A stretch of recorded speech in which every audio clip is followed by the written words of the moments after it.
వారు చురుకైన వారు, ప్రియమైన వారు. ఈ హెబ్రీలకు కూడా దేవుడు అంటే భయం ఉండదండి. వాళ్ళకి దేవుడు అంటే భయం ఉండదు. వాళ్ళు చురుకైన వారు. అందుకనే హెబ్రీ మంత్రసారం గురించి, అంటే మన టైం లేదు కాబట్టి మనం చూస్తున్నాం నిర్మాకాలంలో మనం చూస్తాం ఆ మోషే గారి యొక్క కాలంలో. కాబట్టి మంత్రసారం కూడా ఎవరు నియమించేవారంట? హెబ్రీ స్త్రీలను. హెబ్రీ స్త్రీలను ఎందుకు నియమించేవారు? వాళ్ళు చురుకైన వారు. అంటే మనం చురుకైన వారుగా ఆనాటి దినాల్లో హెబ్రీలు అంటే మొదటిగా వాళ్ళు దేవునికి భయపడేవారు, రెండవదిగా చాలా చురుకైన వారు, అంత మాత్రమే కాకుండా బలిష్టమైన వారు అంటవారు. ఎలాంటి వారంట? చాలా బలిష్టమైన వారు, అభివృద్ధి పొందేవారని పేరు పొందింది అని మనం చూస్తూ ఉన్నాం. వాళ్ళు చాలా అభివృద్ధి పొందేవారని ఆ దినాన్ని వాళ్ళకి మంచి పేరు ఉందని మనం చూస్తూ ఉన్నాం. కాబట్టి ప్రియ సహోదరి సహోదర, హెబ్రీ భాష పాత నిబంధన కాలంలో ఉన్న పురాతనమైన సాంప్రదాయం అని ఇక్కడ మనం చూస్తూ ఉన్నాం. తెలుగులో మనం చూసినట్లయితే తెలుగు భాష కన్నా తెలుగు ముందుండే భాష ఏంటి ఎవరికైనా గుర్తుందా? ఏమా సంస్కృతం ఇంకా గ్రాంథేయ భాష అంటే ఇక్కడ మనం చూస్తూ ఉన్నాం. సంస్కృతం గ్రాంథేయ భాష అంటే సంస్కృతం హిందీ ఈక్వల్ గా ఉంటుంది. ఆ 3 అక్షరాలు తేడా. హిందీకి ఎవరైనా మీరు హై స్కూల్లో మన సాంస్కృతిక స్కూల్లో చదివారు కాబట్టి హిందీకి సంస్కృతానికి తేడా చెప్పాలి. మీకు 1,00,000 రూపాయలు ఇస్తాను. ఇక్కడే చదువుకున్నారు కదా మీరు. హిందీకి తెలుగుకి అనుభవం నువ్వైనా చెప్పచ్చు. శ్రేణు ఇక్కడే చదువుకున్నారు మీరు. శాంబాబు హిందీకి తెలుగుకి హిందీకి సంస్కృతానికి తేడా ఏంటి?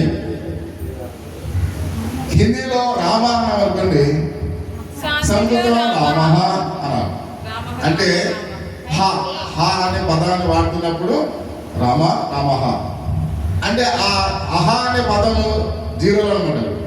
అవి సంస్కృతానికి హిందీకి డిఫరెన్స్ ప్రియమైన వారు. అది ప్రతి విషయంలో కూడా. అంటే ఇంగ్లీష్ యొక్క భాషను మనం చూస్తూ ఉన్నాం, అదే సంస్కృత భాషను మనం చూస్తున్నాం. అన్ని భాషల్లో కల్లా కష్టమైన భాష ఇది వెరీ గుడ్, తెలుగు భాష. అన్ని భాషల్లో కల్లా కష్టమైనది తెలుగు భాష. ఎందుకు కష్టమైనది చెప్పాలి? హల్లులు హచ్చులు.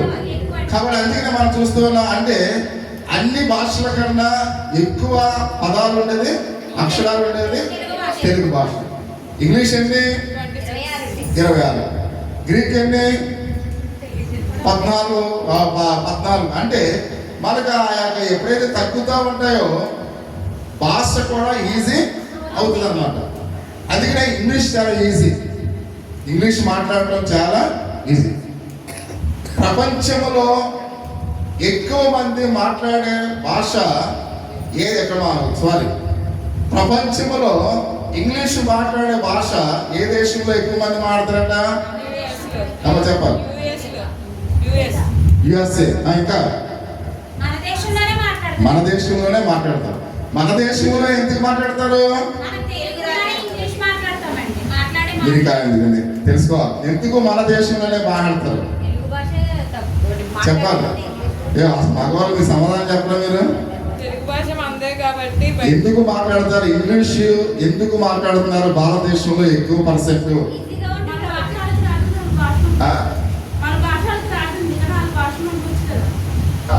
ఒక మెయిన్ కారణం ఏంటంటే మనల్ని బ్రిటిష్ వాళ్ళు పరిపాలన చేశారు. బ్రిటిష్ వారు పరిపాలన చేశారు కాబట్టి ఆ బ్రిటిష్ వాళ్ళు మనకు ఏం చేశారు? ఇంగ్లీష్ నేర్పారు. ఇంగ్లీష్ నేర్పారు కాబట్టి ప్రతి తెలుగువాడు మన భాషలో ఎలా ఉన్నది? ఇంగ్లీషు తెలుగు కంబైన్ అయిపోతుంది. మీకు అర్థమవుతుందా? ఇప్పుడు ఎవరైనా మన స్టెల్లా ఎక్కడో తమిళనాడు దగ్గర ఉద్యోగం చేసేది. తమిళనాడు బోర్డర్లో ఉన్న వాళ్ళు ఏ భాష మాట్లాడతారు? వాళ్ళు తెలుగు మాట్లాడతారు, తమిళ మాట్లాడతారు, ఇంగ్లీష్ మాట్లాడతారు. ఇప్పుడు హైదరాబాద్లో ఉన్న వాళ్ళు ఏ భాష మాట్లాడతారు? హిందీ మాట్లాడతారు, తెలుగు మాట్లాడతారు. అంటే మన బోర్డర్ల యొక్క ఎక్కడైతే బోర్డర్లో ఉన్నారో వాళ్ళు అన్ని రకాల భాషలు మాట్లాడుతుంటారు. కాబట్టి అందుకనే ఇక్కడ మనం గమనించినట్లయితే మనం వేరే రూట్లోకి వెళ్ళిపోతున్నాం. కాబట్టి అందుకనే వీళ్ళు ఎలాంటి వారంట? చాలా చురుకైన వారు, చాలా బలిష్ఠులైన వారు, చాలా అభివృద్ధి పొందిన వారు. అయితే అంత మాత్రమే కాకుండా హెబ్రీ భాష క్షుణ్ణంగా మాట్లాడేవారు ప్రియమైన వాళ్ళు. ఆ మాట కూడా క్షుణ్ణంగా మాట్లాడాలి. అదే ఇంగ్లీషు ఒకే భాష కాదు ప్రియమైన వాళ్ళు. ఇంగ్లీష్ అనేది 7 రకాల భాషలు ఉన్నాయి. అంటే ఇంగ్లీష్లోనే 7 స్టేజ్లు ఉన్నాయి. అందుకే ఇక్కడ మనం చూస్తున్నాం, బైబిల్లో కూడా 2 బైబిల్ మనం చూస్తాం. ఒకటి NIV, 2 కింగ్ జేమ్స్ వెర్షన్ అని ఒకటి మనం చూస్తాం. కింగ్ జేమ్స్ వెర్షన్ అనేది చాలా కష్టంగా ఉంటుంది. NIV అనేది చాలా ఈజీ వర్డ్స్ ఉంటాయి అందులో, అంటే మనం మాట్లాడే భాష ఉంటుంది. అలాగే ఇంగ్లీషు మనం మాట్లాడే ఇది బాగా తక్కువ భాష మనం మాట్లాడేది. మీకు అర్థమవుతుందా? మనం మాట్లాడే ఇంగ్లీష్ చాలా తక్కువ పర్సెంట్లో ఉన్నది. అది పల్లెటూరు ఇంగ్లీష్ ఉంటుంది, టౌన్ ఇంగ్లీష్ ఉంటుంది. అలాగే మనం చూస్తున్న తెలుగులో టౌన్ ఇంగ్లీష్ ఉంటుంది, పల్లెటూరు ఇంగ్లీష్ ఉంటుంది. అందుకనే మనం ఎప్పటికప్పుడు అప్డేట్ అయిపోవాలి. అంటే మామూలుగా న్యూ వెర్షన్స్కి వెళ్ళిపోవాలి. మన మాట కూడా ఏమవ్వాలి, న్యూ వెర్షన్స్కి వెళ్ళిపోవాలి. కాబట్టి అందుకనే ప్రతి విషయంలో కూడా మన భాష మామూలుగా మారుతున్న కాలంలో మన మాట కూడా ఏమవ్వాలి, మారాలి ప్రియమైన వాళ్ళు. అందుకని పూర్వకాల మనుషులాగా మనం మాట్లాడితే మన మాట, అదే నువ్వు టౌన్లో మాట్లాడితే నీ మాట అందరూ చూసి ఏం చేస్తారు, నవ్వుకుంటారు. అందుకని ప్రతి విషయంలో కూడా మన భాష ధారాళంగా మాట్లాడడానికి నేర్చుకోవాలి. మన భాష చాలా క్లియర్గా మాట్లాడడానికి మనం నేర్చుకోవాలి. అంటే హెబ్రీయులు వాళ్ళు చాలా క్లియర్గా స్పష్టంగా వాళ్ళు మాట్లాడే వారికి మనం చూస్తూ ఉన్నాం. అది అపోస్తుల కార్యములు 22వ అధ్యాయము 2వ వచనంలో ఒక మాట మనం చూస్తూ ఉన్నాం.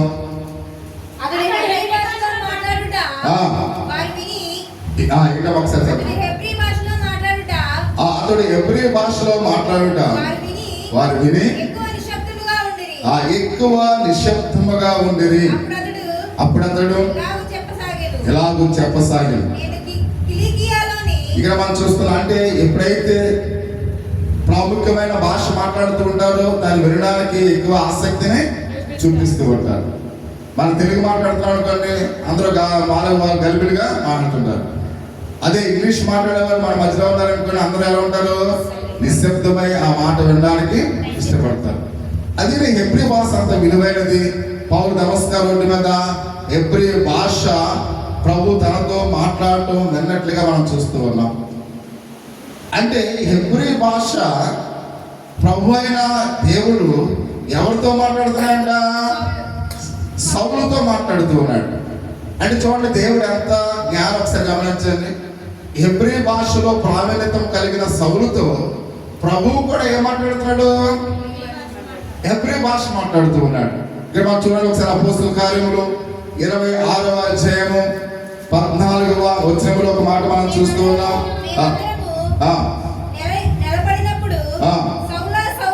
సౌలా సౌలా నన్ను ఎందుకు హింసిస్తున్నావు?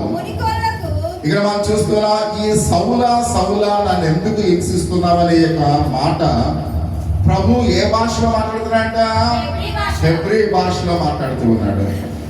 అంటే ఇక్కడ ఒకటి అర్థం చేసుకోవాలి, ఏ భాష ఎవరికైతే అర్థమవుతుందో ఆ భాషతో మాట్లాడేవాడు ఎవరు, యేసయ్య. మరి కొన్ని సంఘాల్లో అన్య భాషలు మాట్లాడుతూ ఉంటారు. అది మనం ఎప్పుడు కూడా మాట్లాడని భాష. ఇక్కడ పౌలు గారు స్వయంగా పౌలు ఏ భాషతో మాట్లాడుతున్నాడో ఆ భాషతో మాట్లాడుతున్నప్పుడు ఈ అన్య భాషలతో మాట్లాడే వారితో దేవుడు ఎందుకు తెలుగులో మాట్లాడలేకపోతూ ఉన్నాడు? వాళ్ళు ఏదో గ్లోరీ లేకపోతే వేరే వేరే ఆ సెంటెన్స్ వాడుతూ ఉంటారు. అది ఎవరికి అర్థం కాని యొక్క భాష మాట్లాడుతూ ఉంటారు. కానీ దేవుడు ఇక్కడ ఏమంటున్నాడు, అతడు హెబ్రీయుడు కనుక హెబ్రీ భాష మాట్లాడుతున్నాడు కనుక ప్రభువు కూడా అక్కడ అతనితో ఏం మాట్లాడాడు, హెబ్రీ భాషలో మాట్లాడాడు. మరి ఈ యొక్క అనేక మంది ఇక్కడ మనం చూసినట్లయితే అన్య భాషలతో మాట్లాడుతున్నప్పుడు ఆ భాషలో ఒకసారి ఆ డిక్షనరీలో ఎక్కడ కూడా లేవంట ప్రియమైన వాళ్ళు. అంటే ప్రతి విషయంలో కూడా మనం బైబిల్ని అర్థం చేసుకోవాలి. కొన్ని విషయాలు మనం ఖండించే వారముగా ఉండాలి. కాబట్టి అందుకనే అంటూ ఉన్నాడు, హెబ్రీయుడు ఏమవుతుంది, అతడు భక్తి కలిగి ఉన్నాడు, బలము కలిగి ఉన్నాడు, భాషా ప్రావీణ్యతం కలిగి ఉన్నాడు. చురుకైన వాడిగా ఉన్నాడు, అతిశయించలేదు. కానీ తన హెబ్రీ భాషలో అతడు హానికరులను దూషకులను తనతో మాట్లాడిన సిలువ వేయబడిన క్రీస్తునందు నేను అతిశయపడుతున్నాను. అంటే ఇక్కడ ఒక విషయాన్ని మనం అర్థం చేసుకోవాలి. నాకు చాలా ప్రపంచంలో అత్యధికమైన విలువైన భాష వచ్చు, నేను చాలా చురుకైన వాడిని, చాలా బలవంతుడైన వాడిని, నేను దేవుడు అంటే చాలా భయభక్తులు కలిగిన వాడిని, కాబట్టి ఇక్కడ ఉన్న వాళ్ళందరిలో నేనే నెంబర్ వన్ అని అతడు అతిశయపడలేదు.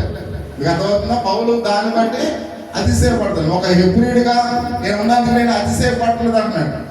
కానీ ఆయన అంటున్నాడు, మొదటి తిమోతికి రాసిన పత్రిక 12వ అధ్యాయం 13వ వచనం అంటున్నాడు, అదేనమ్మ, పూర్వము దోషకుడను హింసకుడను హానికరుడైన నేను తన పరిచర్యకు నియమించి నమ్మకమైన వానిగా క్రీస్తు యేసుకు కృతజ్ఞతుడై ఉన్నాను. అంటే ప్రియమైన వాడరా, ఇన్ని మంచి లక్షణాలు కలిగి ఉన్న వాటిని బట్టి పౌలు అతిశయపడలేదు, కానీ నేను క్రీస్తుని బట్టి నేను అతిశయపడుతూ ఉన్నాను. అంటే మానవుని యొక్క జీవితంలో మనకి ఎన్ని తలంతులు ఉన్నప్పుడు కూడా వాటిని బట్టి మనం ఏం చేయకూడదు, అతిశయపడకూడదు ప్రియమైన వారు. ఇంకొక విషయానికి మనం చూస్తున్నాం, అతడు యూదుడు అని ఇక్కడ మనం చూస్తూ ఉన్నాం. ఆయన ఏమైనాడంట? యూదుడే ఉన్నాడు. ఇందాక మనం చూస్తాం అపోస్తలుల కార్యములు 22వ అధ్యాయం చదవవలసినది, కానీ 3వ వచనంలో యోధా సాంప్రదాయాలను అనుసరించేవారు, యోధా అంటే ఆ దినాల్లో యోధా ప్రజలు, యోధా మతనిష్ట కలిగిన వారు, చాలా గొప్ప భక్తులైన ఆ దినాల్లో ఎంచబడిన వారు. అంటే యూదులు ఎవరితో సాంగత్యం చేసేవారు కాదు, యూదులు ఎవరితో మాట్లాడేవారు కాదు, యూదులు ఎంతో నిష్ట కలిగిన వారే ఉండేవారు ప్రియమైన వారు. ఇది వరకు ఆ సందులో కొట్టుండేది, కౌంటుంది. మనం రూపాయి పట్టుకెళ్ళి ఇలా ఇస్తాం అనుకోండి, వాళ్ళు ఏం చేస్తారో తెలుసా, అక్కడ పెట్టాను వారు. ఒకవేళ మనం ఇలా వేస్తున్నాం అనుకోండి, కొంతమంది ఆ యూత్ ఇలా కింద కంటే వాడు చేయక ఇలా కాయిన్లు రూపాయి 10 రూపాయలు ఇచ్చేవారు. అది మన కొద్ది దగ్గరికి వెళ్ళి ఇలా అన్నాం అనుకోండి, ఆడు చెయ్యాలి మనం పెడతాడు. మనం ఏం చేయాలి, రూపాయి పిల్ల అలా విడిచిపెట్టాలి. అలా విడిచిపెడితే ఆ చేతిలో పడుతుంది. ఆడు కూడా మనకి ఇచ్చినప్పుడు ఎలా ఇస్తాడు, ఇలా చేయి చేస్తామంటాడు. ఎవరు వెళ్ళదు మీరు అంటే ఆ రూపాయి మనం ఏం చేస్తాడు, మనకే విడిచిపెడతాడు. అంటే మన చెయ్యి పట్టుకోకూడదు, మన చెయ్యి చాలా దూరంగా ఉండాలి. అది వాళ్ళ యొక్క నిష్ట, వాళ్ళ యొక్క ఆచారం ప్రియమైనవాడు. అంటే యూదులు కూడా ఆ దినాన్ని అలాగనే ఉండేవారు. ఎవరితో మాట్లాడేవారు కాదు, ఎవరితో కలిసేవారు కాదు, ఒకవేళ ఎవరితో కూడా సాంగత్యాన్ని వాళ్ళు చేసేవారు కాదు. అటువంటి నిష్ట కలిగిన యోధా మతానికి చెందినవాడు ఎవరు? పౌలు గారి ప్రియమైనవాడు. అందుకని ఇక్కడ మనం చూస్తూ ఉన్నాం. అయితే పౌలు తాను ఇజ్రాయేలుగా ఎంచబడిన యోధా గోత్రానికి చెందినవాడని మనం చూస్తున్నాం. యోధా గోత్రానికి చెందిన మెస్సయ్య కూడా తన బంధువే అనే విషయాన్ని ఎవరు తెలుసు? పౌలు తెలుసు. ఈయన ఎవరు? నా గోత్రం వాడు. సపోజ్ ఒకవేళ మన గోత్రం వాడని, ఒకవేళ మన గోత్రం నుంచి వచ్చారనుకోండి, మనం ఏమంటాం? మీరు నమ్ముకున్న యేసయ్య ఎవరనుకుంటున్నారు? మా ఇంటి పేరటోడు, మా ఇంట్లో వాడు, తెలుసా మీకు? మా గోత్రం వాడు అని మనం ఏం చేస్తాం? మనల్ని బట్టి గొప్ప చెప్పుకుంటాం ప్రియమైన వాళ్ళు. నిజానికి వాస్తవానికి పౌలు గారు ఆ యోధా గోత్రంలో నుంచి వచ్చాడు కనుక, యేసుక్రీస్తు వారు యోధా గోత్రానికి గోత్రం నుంచి వచ్చాడు కాబట్టి తన గోత్రాన్ని చెప్పి అతను అతిశయపడతలేదు. మీకు అర్థమవుతుందా? ఇతడు నా గోత్రాన్ని నుంచి వచ్చిన వాడని అతిశయపడట్లేదు. అంత మాత్రమే కాకుండా ఆయన తన నిష్ట కలిగిన భక్తుడైన పౌలు అతిశయపడలేదు, కానీ పాప భారం మోసుకుని పోవు దేవుని గొర్రె పిల్లగా ఆయన చూస్తున్నాడు ప్రియమైన వాడు. నా పాపమంతా కూడా భరించే నా యేసయ్య, నా పాపమంతా కూడా తీసివేసిన నా రక్షకుడు, ఆయన బట్టి నేను అతిశయపడుతున్నాను. అంతేగాని అతడు నేను నా మతం చాలా గొప్పది, నా మతానికి చెందించిన గోత్రంలో నుంచి వచ్చాడు, నా కులానికి చెందిన దాంట్లో నుంచి వచ్చాడని ఏ మాత్రం కూడా ఆయన అతిశయపడలేదు ప్రియా సహోదరి సోదరుడా. కానీ ఆయన పాప భారాన్ని మోసుకున్న దేవుని గొర్రె పిల్లవలే ఈ లోకంలో ఉన్నాడని ఆయన బట్టి అతిశయిస్తున్నట్లుగా మనం చూస్తూ ఉన్నాం. ఇంకొకటి మనం గమనించినట్లయితే పరిసయ్యుడుగా కూడా ఆయన ఉన్నాడు అనే విషయానికి మనం చూస్తూ ఉన్నాం. పరిసయ్యులు ధర్మశాస్త్రాన్ని తూచా తప్పకుండా నెరవేర్చేవారు. ప్రియమైన వాళ్ళు, వారి మనసులో వారు అనుకునేవారు, ఏమనుకునేవారు? ధర్మశాస్త్రాన్ని మేము తూచా తప్పకుండా పాటించేవారుగా ఉన్నామని వాళ్ళు అనుకునే వారికి మనం చూస్తూ ఉన్నాం. ప్రత్యేకమైన పనుల కొరకు మోషే ధర్మశాస్త్ర ప్రకారముగా తన్ను తాను పరిశుద్ధపరచుకునేవారు. విశ్రాంతి దినాన్ని ఎన్ని మైలు దూరం నడవాలో, ఎన్ని అలుగున నడవాలో, కాబట్టి రాజమార్గముల వారు విశ్రాంతి దినాన్ని నడిచేవారు కాదు. కాబట్టి మోషే ఇచ్చిన 10 ఆజ్ఞలకు వాళ్ళు 615 ఆజ్ఞలు వాళ్ళు ఏం చేశారు? జతపరచుకుని యాడ్ చేసుకుని వాటి ప్రకారం వాళ్ళు నడిచేవారు. అంటే పరిచయులు అనగా మతనిష్ట కలిగిన వారు, పరిచయులు అనగా ధర్మశాస్త్రాన్ని మేము పాటిస్తున్నామని చెప్పుకునేవారు అనే విషయానికి మనం చూస్తున్నాం. అంటే పౌలు కూడా ఎవరు? పరిచయుడు. ప్రియమైన వాళ్ళు, తనకున్న పరిస్థితిని బట్టి అతడు అతిశయపడలేదు అనే విషయానికి మనం చూస్తూ ఉన్నాం. పౌలు ఆసక్తిని, ఆచారాన్ని, నిష్టను, ఆచారాన్ని కలిగి ఉన్నాడు. అయితే పౌలు తన ఆసక్తిని, ఆచారాన్ని బట్టి, నిష్టను బట్టి ఎప్పుడు కూడా అతడు ఎవడదంట అతిశయపడలేదు. పరిశుద్ధ వాక్యం ఏం చెప్తుందంటే 1 పేతురు 1వ అధ్యాయము 18-19 వచనాల్లో ఆయన మాట్లాడుతూ ఉన్నాడు.